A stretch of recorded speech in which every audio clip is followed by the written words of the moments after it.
এটা কি এর মাংস? কুত্তার মাংস। কোথায় দাও? বিরিয়ানির দোকানে। আমরা অনেকেই ইচ্ছা করে হোটেল বা রেস্টুরেন্ট থেকেই খাবার খেয়ে থাকি। আর হোটেল রেস্টুরেন্ট খাবারের প্রথমে পছন্দের তালিকায় আমাদের থাকে বিরিয়ানি। কিন্তু যদি সেই বিরিয়ানি কুকুরের মাংস দিয়ে তৈরি করা হয় তাহলে কি হবে? আপনি তো বুঝতেই পারবেন না আপনি গরুর মাংস খাচ্ছেন নাকি খাসির মাংসের নামে কুকুরের মাংস খাচ্ছেন।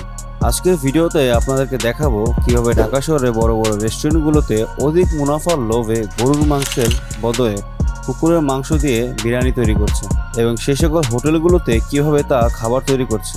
আজকের ভিডিওটি সম্পূর্ণ দেখলে আপনার বাইরের খাবারের প্রতি চিন্তা একদমই পাল্টে যাবে।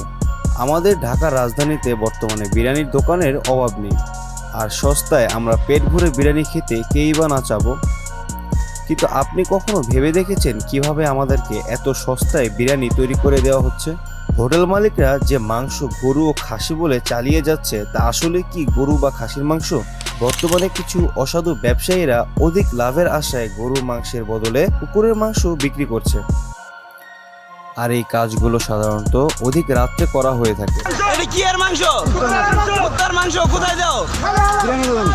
কিন্তু এইভাবে হয়তো বেশি দিন কেউ ব্যবসা পরিচালনা করে যেতে না পারলেও আপনি কি করে জানবেন আপনি যে হোটেলে বা রেস্টুরেন্টে খাবার খাচ্ছেন তা পরিপূর্ণ ভালো?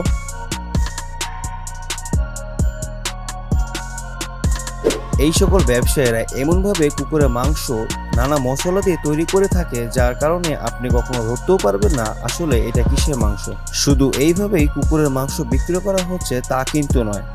আপনি জানলে অবাক হবেন, রাজধানীতে মুরগির মাংসের নামে মরা মুরগির মাংস বিক্রি করা হয়।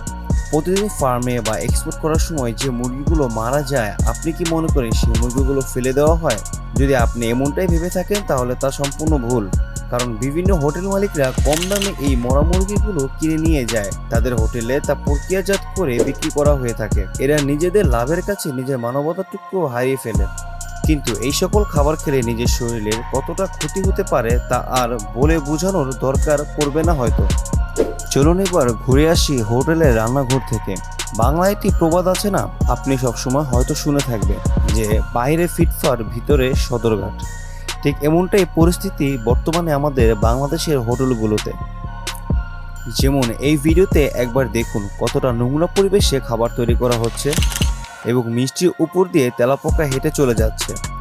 আর এই সকল জিনিস দেখার পর আপনি কি হোটেলগুলোতে খাওয়া উচিত বলে মনে করেন? এতক্ষণে বোঝা যায় ডক্টর কেন হোটেলে খাবার খেতে বারণ করেন। যদিও সরকারি ও প্রশাসনের লোক এই সকল কারণগুলোতে হোটেল মালিক পক্ষদের জরিমানা করে থাকেন, কিন্তু তাতে তাদের বন্ধ রাখা যাচ্ছে না। তারা একদিনের খাবার অনেকদিন যাবৎ ফ্রিজে জমিয়ে রেখে বিক্রি করে থাকেন।